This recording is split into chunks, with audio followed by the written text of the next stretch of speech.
చెప్పారన్నా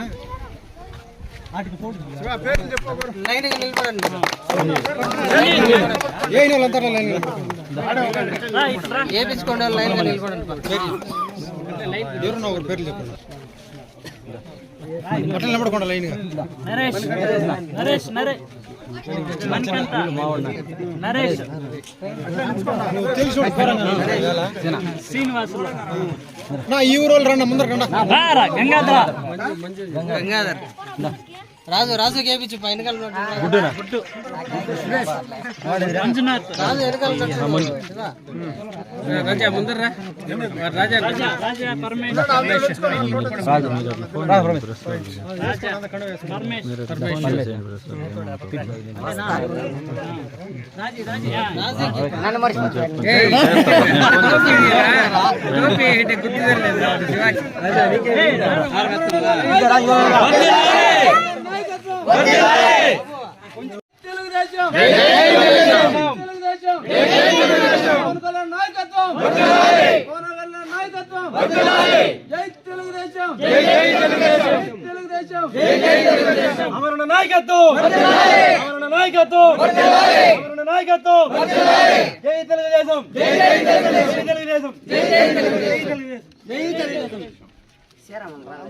వచ్చినాడు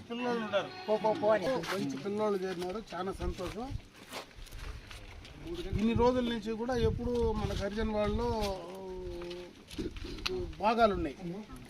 ఈరోజు మీరంతా కూడా రావడము చాలా బలమే వచ్చింది మనకి గ్రామంలో. అటు కాపూర్లో కానీ హరిజన్ వాళ్ళలో కానీ 2 చోట్ల బలం వచ్చింది. నేను మిమ్మల్ని కోరుకునేది ఒకటే, ఎవరైతే ఈ పిల్లోళ్ళు ఈరోజు మీరు యూత్ ఉన్నారో మీరు బాధ్యత తీసుకొని ముందర నిలబడండి. మీకు ఏదైనా అవసరం వచ్చినా కూడా నేరుగా నా దగ్గరికి రండి. నా వల్ల అయ్యే సహాయం 100% నేను చేసిస్తాను. మీకు ఎప్పుడు అవసరం వచ్చినా ధైర్యంగా రండి. ఎందుకంటే భవిష్యత్తు మీదే, పిల్లకాయలది మీదే భవిష్యత్తు. కాబట్టి ఇంక మీరే ముందు ఉండాలా, మీరే నడపాలా. రాబోయే కాలంలో మీరే అన్ని కార్యక్రమాలు చేయాలి. ఖచ్చితంగా నా వల్ల సరేనా?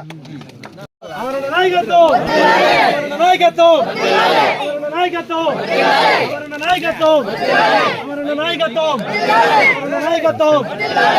నాయకత్వం నాయకత్వం నాయకత్వం నాయకత్వం నాయకత్వం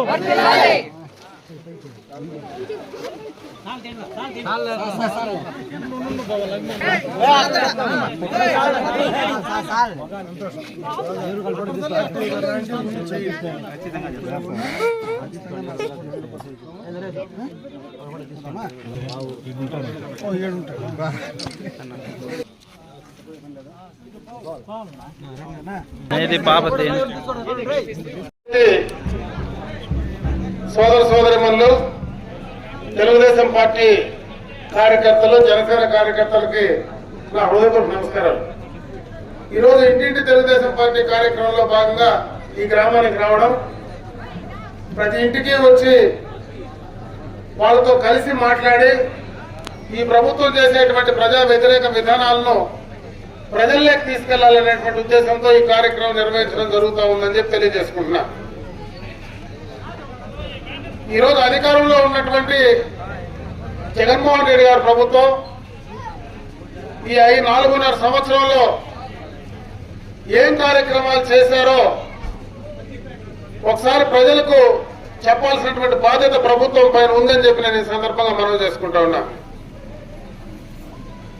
రాష్ట్రమంతా కూడా ఎక్కువ సమయం నేను తీసుకోను. మన ముత్కూరు గ్రామ పంచాయతీకి సంబంధించినటువంటి 2-3 విషయాలే ఈ సందర్భంగా మీ దృష్టికి తెచ్చే ప్రయత్నం చేస్తా. తెలుగుదేశం ప్రభుత్వ హయాంలో ఈ ముత్కూరు గ్రామ పంచాయతీకి ప్రాథమిక అవసరాలన్నీ కూడా ఆ ప్రభుత్వ హయాంలోనే జరిగాయి. ఈ రోజు 4.5 సంవత్సరంలో ఈ ప్రభుత్వం కనీసం ఈ గ్రామంలో నేను ఈ అభివృద్ధి కార్యక్రమాన్ని చేశాను అని చెప్పుకునేటువంటి పరిస్థితి ఈ ప్రభుత్వానికి నాయకులకు ఉందా అని చెప్పి నేను ఈ సందర్భంగా ప్రశ్నిస్తా ఉన్నా. ఈ 4.5 సంవత్సరంలో గత ప్రభుత్వంలో వేసినటువంటి వీధి లైట్లు కూడా బర్న్ అయితే వాటిని మార్చేదానికి కూడా యోగ్యత లేనటువంటి ప్రభుత్వం ఇది ఉంది, అవునా కాదా అని చెప్పి నేను ఈ సందర్భంగా అడుగుతా ఉన్నా. ఎక్కడైనా గ్రామాలు లేకపోతే ఏదైనా పని జరగకపోతే తెలుగుదేశం ప్రభుత్వం పైన అమర్నాథ్ రెడ్డి పైన మాట్లాడతారు. అధికారం ఉండి గెలిచినటువంటి వ్యక్తి జగన్మోహన్ రెడ్డి గారు, శాసనసభ్యులు ఉన్నారు, సర్పంచులు ఉన్నారు, ఎంపీటీసీలు ఉన్నారు, మండల ప్రెసిడెంట్లు ఉన్నారు, జిల్లా పరిషత్ మెంబర్లు ఉన్నారు, ఇంకా చాలా ఉద్యోగాలు ఉన్నాయి. నాకు తెలియని కొత్త ఉద్యోగాలన్నీ కూడా కొత్తగా బండ్ల పైన వేసినారు. అవి అవుటెందుకు అవే రాలి పడిపోతా ఉన్నాయి. మళ్ళీ బండ్లు పడిపోతే దాని మీద కూడా మళ్ళీ కేసు పెట్టే పరిస్థితి ఉంది. నిన్న అదే జరిగింది అభినపల్లిలో. ఆ కార్యక్రమం దిగ్విజయంగా జరుగుతూ ఉంది. గత ప్రభుత్వంలో చేసినటువంటి పనులు ఈరోజు నెర్నిపల్లి రోడ్డు ఒకటి ఉదాహరణ తీసుకుందాం. అదేవిధంగా ముత్తుకూరు నుంచి రేకలకుంట పైన అమరాస్పల్లి రోడ్డు కనెక్టివిటీ ఒక ఉదాహరణ తీసుకుందాం. అదేవిధంగా పోలేపల్లికి సంబంధించినటువంటి రోడ్డుకు సంబంధించి ఉదాహరణ తీసుకుందాం. నెర్నిపల్లి రోడ్డు గత ప్రభుత్వంలోనే కంప్లీట్ చేసి ప్రమాణంగా తారు రోడ్డు వేసి అందించాం. అదే సమయంలో ఎక్స్టర్నల్ ఎయిడెడ్ ప్రాజెక్ట్ కింద అటు పోలేపల్లికి ఇటు రేకలకుంట రోడ్డు రెండు కూడా శాంక్షన్ అయ్యిండే, రెండు శాంక్షన్ కాపీలు ఉన్నాయి. అప్పుడు చేసినటువంటి పనులు అప్పుడే మంటి పనులు కూడా చేశాం, మీకు అందరికీ తెలుసు. ఎక్కడ కూడా అప్పుడే జరిగింది, పనులు మొదలు పెట్టాం.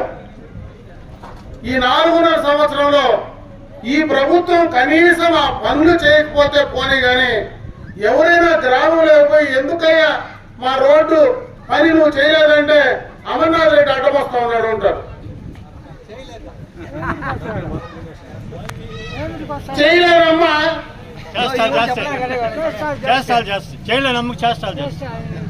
చేష్టలు చేస్తే అంటారు. ఇన్ని రోజులు మేము చేసినప్పుడు శాంక్షన్ అయి పనులు అప్పచెప్పి నీకు అప్పచెప్పినప్పుడు దాన్ని పని చేపించే దానిపైన కూడా మీకు దృష్టి లేదని అడుగుతా ఉన్నా. లోడే తెలుసు, ఏదైనా దొరికితే విగ్రహాలు ఎత్తుకొని రాత్రికి రాత్రి వెళ్ళిపోయో తెలుసు. గంగమ్మ భయపడిపోయి రాత్రికి రాత్రి కర్ణాటక నుంచి నీళ్లు వచ్చినాయి, ఏడు రాల. పోలేపల్లికి రోడ్డు వేసే దాంట్లో మాత్రం చిత్తశుద్ధి లేదు మీకు. రేకలకుంట ఎట్లా తినేసేది? ఇదేమన్నా బిస్కెటా కేకా? పోయి అన్నిలో పోయి ఒక కేక్ ఇవ్వ, ఒక బిస్కెట్ ఇవ్వాలి, గబాన్ ఎత్తుకొని తినేసేదానికి, రోడ్లు తినేసేదానికి అవుతుందా? ఎవరైనా చెప్పేదానికన్నా బుద్ధుండతో కనీసం అర్థం చేసుకోరా. బెదిరిస్తా ఉన్నారు. ఈ 3 నెలలే టైం అయిపోయింది, పొద్దుంతా పోయింది, ఇంకొక 4-5 నెలలు ఉంది. ఈ 4 నెలలు కూడా ప్రజలు ఏదంటే చెప్తే వింటారని అనుకుంటా ఉన్నారు. అది వాళ్ళ అవివేకం.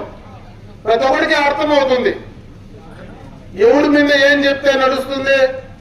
అమర్నాథ్ రెడ్డి పైన, రామకృష్ణారెడ్డి పైన, వాళ్ళ కుటుంబం పైన 50 సంవత్సరాలుగా చూసిన ప్రజలు ఉన్నారు. చాలా మంది పెద్దోళ్ళు ఉన్నారు, గ్రామాల్లో పెద్దలు ఉన్నారు. ఎవడు తినేసేది ఇన్నేళ్ళ నుంచి తినేసిన రాజకీయం చేసిన వాళ్ళు కాదు.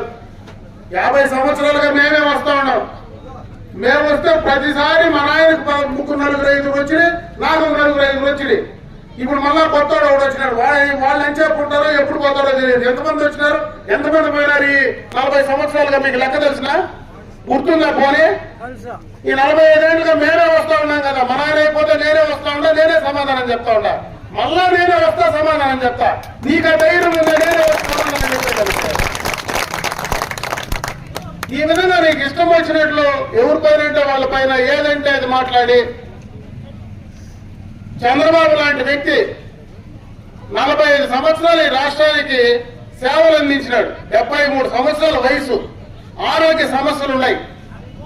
అటువంటి ఆయన తీసుకొచ్చి జైల్లో పెట్టి మానసిక ఆనందం చెందుతా ఉన్నారు. నేను లండన్ లో ఉన్నప్పుడు ఎత్తినారంటే ఏం తెచ్చేది? ముఖ్యమంత్రి మాట్లాడేది ఒక రాష్ట్రానికి ముఖ్యమంత్రిగా ఉండేవాడు ఇట్లా మాట్లాడితే తగునది? అంత వయసు ఉండే వ్యక్తి, వాళ్ళ తండ్రి వయసు ఉండే వ్యక్తిని అరెస్టు చేసి అక్రమంగా జైల్లో పెట్టింది కాక సమస్యలతో జైల్లో ఆరోగ్య సమస్యలుండి ఇబ్బందులు పడతా ఉంటే ఇబ్బందులు పెట్టి రాష్ట్రం అంతా, దేశమంతా, ప్రపంచమంతా ఎక్కడ చూసినా వ్యతిరేకంగా మాట్లాడుతూ ఉంటే ఆయన ఎత్తిన అరువుని హేళనగా మాట్లాడినప్పుడే వాళ్ళ మానసిక స్థితి ఏ రకంగా ఉందో ప్రజలు అర్థం చేసుకోవాలని అడుగుతా ఉన్నా. మా నాయన్ని చూసినారు, నన్ను చూసినారు. మేము ఎప్పుడు తప్పుడు పని చేయాలా? ఏడా కేసులు పెట్టుకొని ఎవరు మా మీద ఇన్నేళ్లుగా కేసులు పెట్టలే, మేము ఎవరి మీద పెట్టాలే. ఎంతో మంది ఈ ఊర్లో మాకు కాంగ్రెస్ అప్పుడు పనిచేసిన వాళ్ళు లేరా? ఇంకా బలంగా కాంగ్రెస్ పార్టీ నాయకులు నున్న పెద్దన్న వీళ్ళందరూ ఎంత బలమైనటువంటి నాయకులు. ఆ రోజు వాళ్ళతో మనం ఇంటికి పోయి కాఫీ తాగి మళ్ళీ నా ఎలక్షన్ మేము పోతా ఉంటే పెద్దన్న వాళ్ళ పార్టీకి పెద్దన్న వాళ్ళు పోతా ఉంటే మా నాయన వచ్చినా వాళ్ళ ఇంటికి కూర్చుంటా ఉంటే వాళ్ళు ఏదో కాఫీ ఇస్తే తాగేసి మా పని మేము చేసుకుంటాం. అట్లా కదా మనం రాజకీయాలు చేసినాం ఇన్ని సంవత్సరాలుగా. ఈ రోజు ఏ రకంగా చేస్తా ఉన్నారు? అంగళంలో చంద్రబాబు నాయుడు దారిలో వస్తా ఉన్నాడని పార్టీ కోసం మేలు ఆయన ముందర నడిచిపోయిన దానికి 2 3 సంవత్సరాల కేసులు పెట్టి 2.5 నెలలు ఇంట్లో భార్య బిడ్డలు లేకుండా ఏం పనులు లేకుండా దేశాన్ని పంపించినాడు.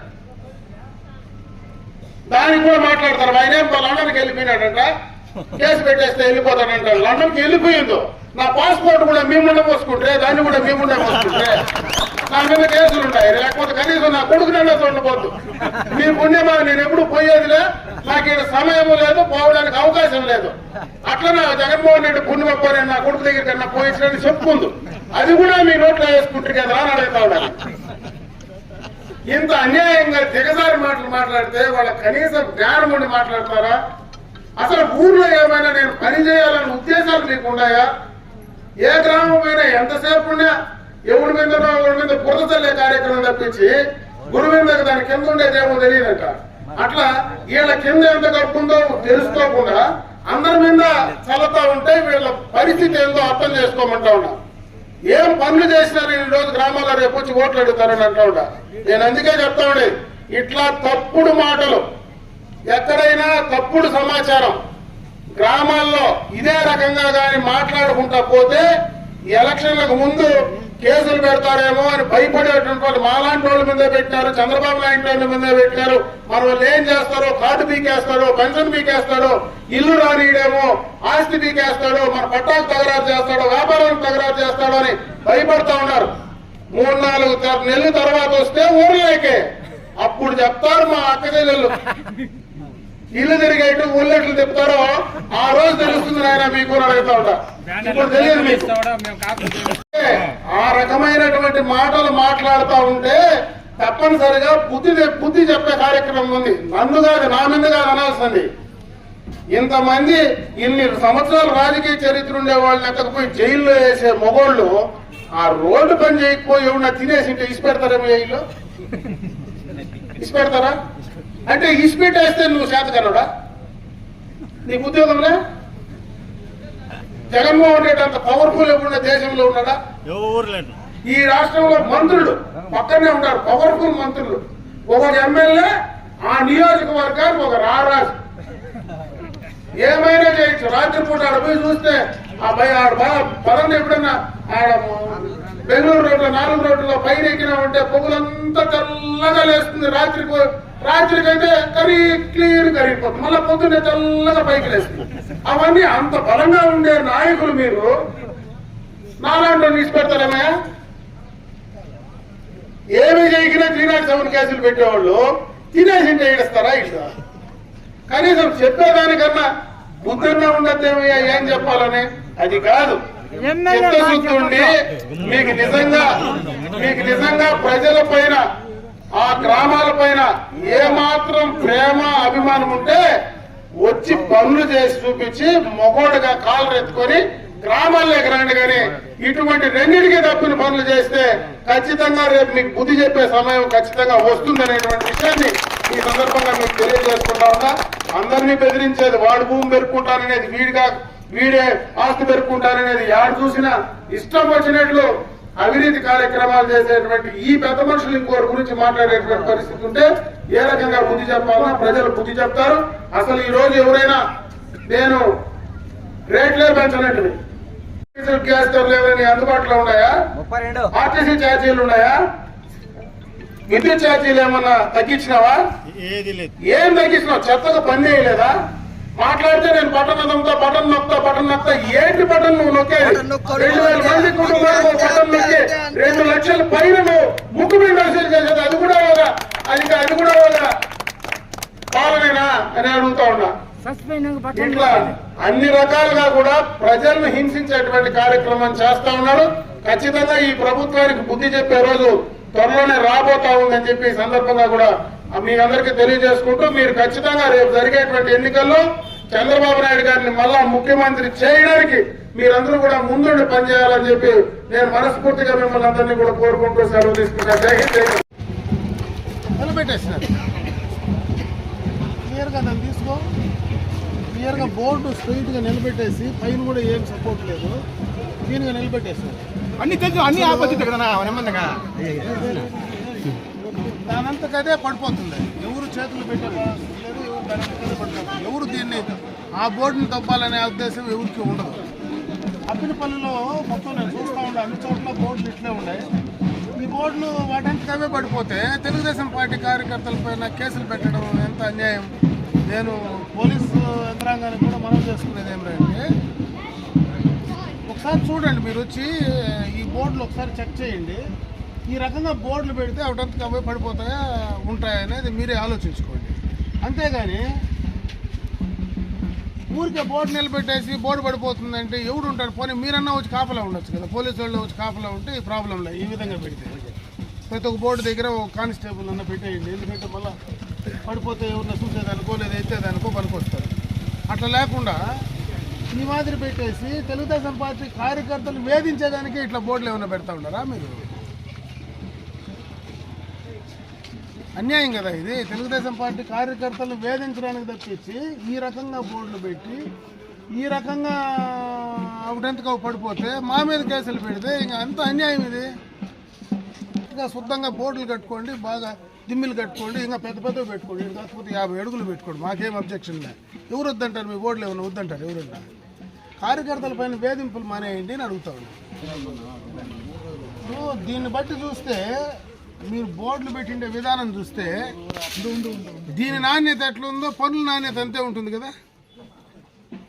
కనీసం ఆ బోర్డు పెట్టే దాంట్లో ఆ నాణ్యత అనేది దాంట్లోనే ఒక శాసనసభ్యులు, మంత్రులు, వీళ్ళు మొత్తం ముఖ్యమైనటువంటి నాయకులు మొత్తం కూడా వచ్చి ఓపెన్ చేసే బోర్డును ఇంత నాణ్యత లేకుండా బోర్డులు పడేసిపోతే అసలు మీరు చేసే పనుల పైన ఇంకెంత మాత్రం ఉంటుంది, ఇంకెంత మాత్రం నాణ్యత ఉంటుంది అది ఆలోచించమంటున్నా. నేను ప్రజలను ఆలోచించమంటున్నా, అందరినీ కూడా దాని గురించి ఆలోచించమంటాను. ఎందుకంటే నేను కొత్తగా చెప్పాల్సిన పని.